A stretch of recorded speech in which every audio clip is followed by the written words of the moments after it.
Então, João Pedro, Wilker, sejam bem-vindos. Muito obrigado, Tony. Muito obrigado, agradeço por essa oportunidade, agradecer a emissora, né, que nos dá esse espaço. Antes de mais nada, o movimento é legítimo, né? Quero agradecer a Deus por essa oportunidade, ao nosso chanceler que nos permitiu estar aqui, né? E disse que está muito bem representado pelas nossas pessoas aqui, e é isso, vamos avante, né? Vamos lá. Deixa eu perguntar uma coisa a você. Os dois são de Serra Talhada? Sou natural de Serra Talhada. Natural de Serra Talhada, né? Natural. Eu não, eu sou natural de São Paulo. Os pais são daqui, meus dois pais são, minha mãe e meu pai são daqui de Serra Talhada, mas você morando nasceu... lá em São Paulo, nasci lá. Aí estou de volta pra cá, já vim algumas vezes de viagem e agora estou de residência por aqui.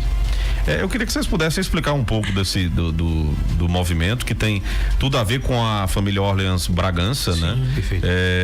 Que é a família, né? A descendência do vamos dizer assim, do período imperial no nosso país, né?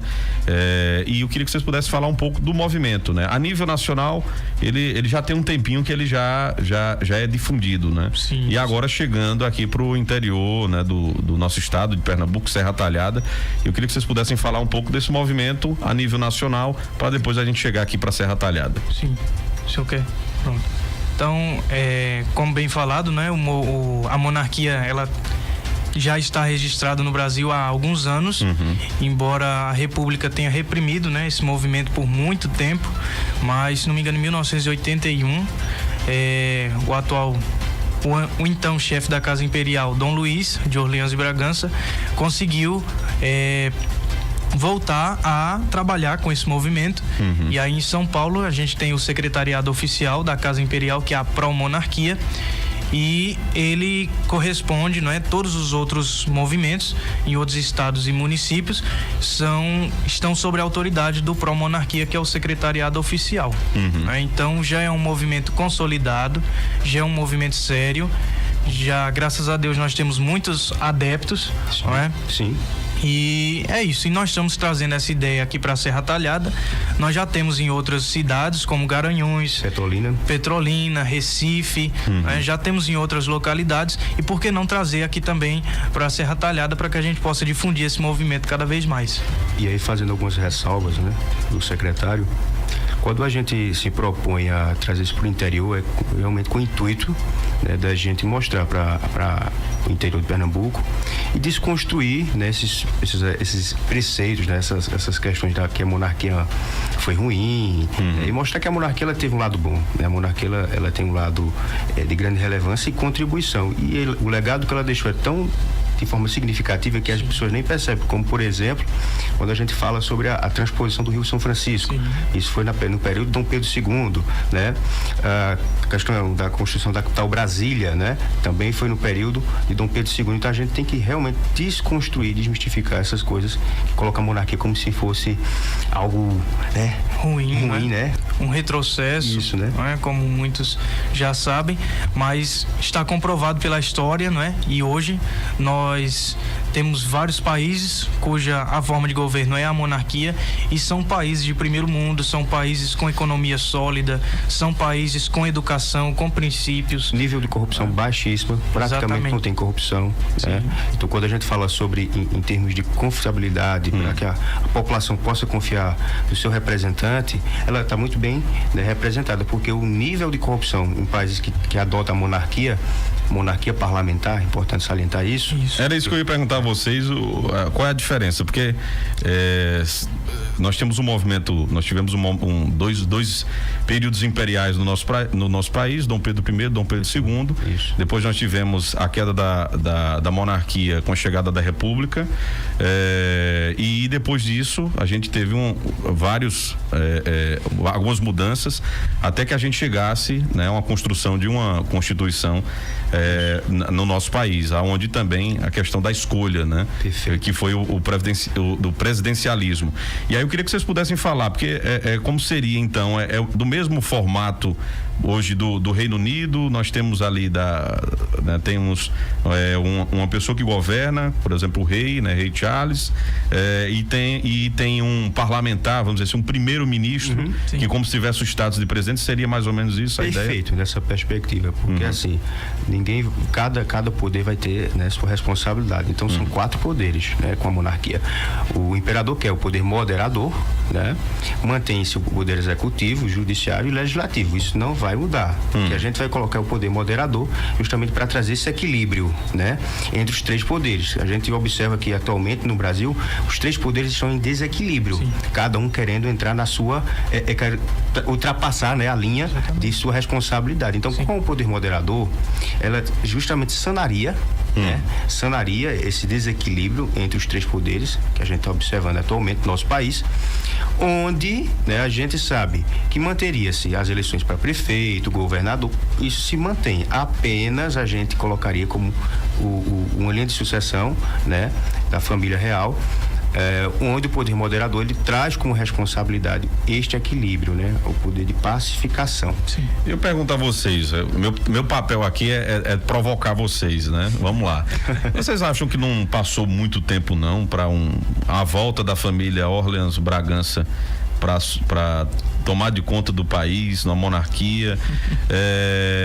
Eu sou um estudante de história também. Perfeito. Não poderia também de aproveitar para fazer o resgate, né? Nós tivemos muitas revoluções no passado no nosso país, né? Inclusive aqui no estado de Pernambuco, a de 1817, aonde se cobrava vamos dizer assim, da coroa, né, portuguesa, do império naquele momento, que estavam cobrando altas taxas de impostos, né? Então, os comerciantes e o movimento queria justamente isso, né? Que não queria pagar tantos impostos serem recolhidos, né, para a coroa, e nada voltava, né, a seu benefício.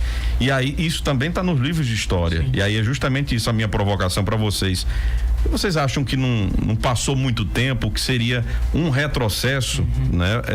Voltar a um período desse, já que você colocou que praticamente mudaria pouca coisa nesse sentido de eleições para prefeito, vereador, tal, mas o que mudaria seria o governo federal, isso, né? Isso. Então, com o poder moderador. Meu trabalho aqui é fazer essa provocação para vocês, e aí se passou fiquem à muito vontade. Tempo, né? Não, acredito que não passou muito tempo não, né? Eu sempre penso o seguinte, a monarquia, as pessoas elas construíram no seu imaginário uma monarquia absolutista, com plebeu, com camponeses, né? E geralmente isso a gente vê muito em filmes e séries, né? Muitos questionam, né? Até enquanto sala de aula como professor de geografia e história, os alunos questionam bastante, né? Então tá certo em questionar. Agora, não passou por quê? Como o próprio João Pedro disse, quando se fala em nível de educação, em nível de corrupção, né, em nível de economia, a gente sabe que numa classe dos 10 primeiros países do mundo, a gente sabe que está as monarquias, né? Então, o que é que a gente tem que pensar, né? Algumas coisas iriam mudar, mas com a monarquia sendo restaurada, né, a gente traria para a população uma confiança. Essa confiança que a gente vê que a República já tivemos 6 moedas, né? Já tivemos 6 constituições, 2 impeachment, né? Então o nível várias de confiança, revoluções, justamente. Então, e as revoluções aconteceram muito mais no período da República do que propriamente na monarquia, né? Sim. Então veja que o nível de confiança do brasileiro caiu muito na República. Caiu bastante. E assim, aí a gente coloca na balança, né? É um retrocesso? Vai voltar a escravidão? Não vai. Muitos me questionam, vai voltar a escravidão? Né? Não volta, por quê? A questão da religião, a gente sabe que o Império tinha uma religião que era católica, que só poderia ser processada, só poderia você ter aquela religião como a religião padrão, vamos dizer assim. Entendi. Então a gente acabaria com o Estado laico, né? Uma suposição. E aí, como é que seria? Boa pergunta. Então, o que acontece? O estatuto, ele está atualizado. Ele se adequaria aos tempos de hoje, à contemporaneidade. Século XXI. né? O século XXI. Então, haveria a democracia de todos poder exercer sua religião, a sua crença, né? De forma democrática, não teria essa perseguição. Então, a gente é o quê? Atualizar o estatuto. Se você comparar, olhar na Casa Imperial, você vai ver que está bem atualizado. Sim. É um estatuto que todo mundo pode ter acesso, a gente pode tirar as principais dúvidas. Então, assim, realmente desmistificar, desconstruir tudo isso que foi colocado aí. E aí, outro ponto, vou retomando a questão da escravidão, é o seguinte: quando foi assinada a Lei Áurea em 13 de maio de 1888 pela Princesa Isabel, isso tornou-se um rebu ali naquela época. Sim. Né? Por quê? Dom Pedro II não tinha escravos. Ele pagava. Né? Ele era um abolicionista. Sim. E ele ia contra tudo que havia na época, ou seja, a oligarquia ficou insatisfeita com Dom Pedro II. Quem é que ia trabalhar nas lavouras de café se não tivesse? Então, o Dom Pedro II era mais brando. Então, veja, a Princesa Isabel também, ele ficou ali encurralado. E aí, um dos motivos, em 1889, vem a proclamação da República, né? Que a gente sabe que não houve um plebiscito, a população não foi consultada. Por meio de um golpe, né, militar. Não foi consultado. Né? Então, foi, assim, a gente estuda nos livros de história que foi a proclamação da República, um feito, um marco histórico, mas não tal como aconteceu na época. É tanto que toda a família imperial foi... É nítido. Foi convidada a se retirar. Né? Dom Pedro II ficou exilado na França, sim, né? Os seus últimos dias de vida, pediu, clamou para não sair daqui, sim, né? Então, assim... E até que faleceu em 1891, né? Então, a família ficou proibida de voltar, né? Se eu não me engano, após a Segunda Guerra Mundial, o período da Segunda Guerra Mundial, é que eles retornam, sim. Né? Então, vejam o espaço, né, de tempo, de linha histórica que ficou. Assim, então, é realmente desconstruir, né, meu caro secretário? Sim, com certeza. O senhor falou sobre a Revolução Pernambucana, né? E acho muito importante dizer isso, que quando isso aconteceu, o Brasil ainda não estava independente de Portugal. O Brasil ainda era um reino de Portugal, né? Então, as altas taxas de imposto eram impostas pelo reino de Portugal, né? E a gente vê em 1822 que Dom Pedro I decreta, né, a independência do Brasil, né, de Portugal, e aí passa a um novo sistema, a uma nova história no Brasil. E aí o que a gente vê é que o Brasil cresceu muito, né, economicamente, tinha uma moeda muito forte, né, sobretudo no governo de Dom Pedro II, que foi o melhor, né, dos três reinados, sendo o último da Princesa Isabel, que foi pouquíssimo tempo como princesa regente, mas o de Dom Pedro II, sobretudo, o melhor reinado, né, que nós tivemos, de grande progresso, né, glória e prestígio internacionalmente. É importante até salientar, quando o senhor traz essa fala, secretário, que quando o Dom Pedro II fazia suas viagens, né, ele era aclamado por onde ele passava, né? E uma das viagens nos Estados Unidos, que na época já era república, né? Os Estados Unidos já era república na época, os norte-americanos, eles tinham um fascínio em Dom Pedro II, porque ele via que era um homem à frente do seu tempo, né? E aí a gente traz mais uma vez essa questão, né, do que ele deixou de legado para o Brasil, né? Ele recebeu críticas na época, né, quando como foi que surgiu essa questão da transposição do Rio São Francisco, né? A história, como foi bem breve aqui. Dom Pedro II retorna da Europa, né, e chega no Brasil, e um dos seus súditos diz o seguinte: Dom Pedro, Vossa Majestade, a província do Ceará está em um estado de calamidade crítico, as pessoas estão passando por muita dificuldade. E aí ele diz: então suspende o banquete e manda tudo para lá. O senhor não está entendendo. É crítico, a situação deles são críticas. Pega as joias, coroa, né, vende para mandar recursos para o Ceará. Né? Passou até um tempo no museu lá, né? Sim. E ele disse: não, mas o senhor não está entendendo. É água, não tem água lá. E aí ele contrata um dos melhores engenheiros da época, da Europa, para fazer um mapeamento dessa região aqui do São Francisco ao Pajeú, indo para o Ceará, né? Como fazer essa retirada de água do São Francisco para as demais províncias da época, né? Ele foi bastante criticado, né? Chamaram ele de louco. Como é que o senhor vai colocar água num lugar seco, no semiárido? Então ele foi visionário. Sim, um homem à frente do seu tempo, né? À frente ao tempo. Então veja quanto tempo se passou para a transposição do Rio São Francisco chegar aqui na nossa região. E agora o que a gente vê é um lugar que não passa mais água, né? Então, porque as comportas foram fechadas. Como isso é possível, né? Então veja historicamente, um tempo que se demorou, né? Exatamente. Eu queria, para a gente fechar aqui, né? A gente tem o tempo aqui é bem curtinho, né, no nosso programa, mas eu queria primeiro saber de vocês o seguinte, para a gente fechar. De que maneira as pessoas podem estar buscando mais informações sobre o movimento de vocês aqui em Serra Talhada? Tem alguma rede social? Eu dei uma visitada na rede social da Promonarquia, vendo, né, tem alguns vídeos, enfim, e queria que vocês pudessem falar. Então, quem tiver interesse em conhecer mais um pouco do movimento de vocês, como é que faz então para entrar em contato, para bater um papo com vocês, conversar sobre isso? Pronto, no próprio Instagram, né?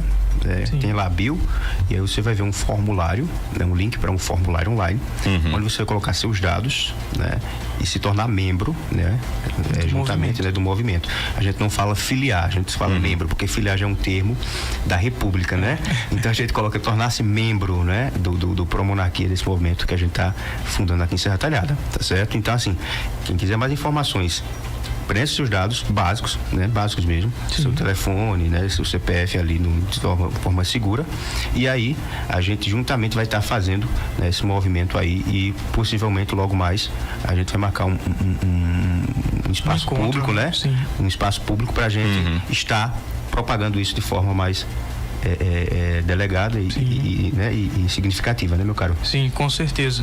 Falando aqui sobre o nosso perfil no Instagram, @MMS_monarquia até o que _Serra Talhadense. Aí lá tem outras informações, falas dos príncipes, né?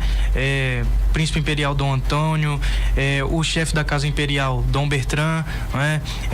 Dom Rafael e outros que explicam mais. E qualquer dúvida, se inscrevendo, preenchendo o formulário, a gente está disposto a sanar todas as dúvidas, não é? Pra gente libertar, né? Libertar de certa forma o pessoal desse pensamento retrógrado, não é, que a República impôs sobre a população nesse tempo todo, não é? Verdade. Só fazendo um adendo, nenhum brasileiro hoje diz de boca cheia que a República deu certo. Então por que? Tem medo, né? Exatamente. Então por que não voltar a uma coisa que deu certo, não é? Durante quase 7 décadas, não é? O Brasil viveu e de forma atualizada. É importante salientar isso, tá, pessoal? É exatamente. Né? Viveu um momento glorioso, né, na sua história, e é isso, a gente pretende fazer esse movimento crescer e conscientizar a população sobre tudo. João Pedro, Wilke, muito obrigado por ter vindo aqui, né? O espaço, a gente sempre abre espaço para todos, né? E conforme foi solicitado, a gente tá debatendo esse assunto. Numa próxima oportunidade vamos aprofundar mais o assunto, né? Para a gente bater mais um papo, para que as pessoas possam compreender e entender a mensagem de vocês. Sim, muito obrigado, viu, Wilke e João Pedro. Agradecemos. Obrigado.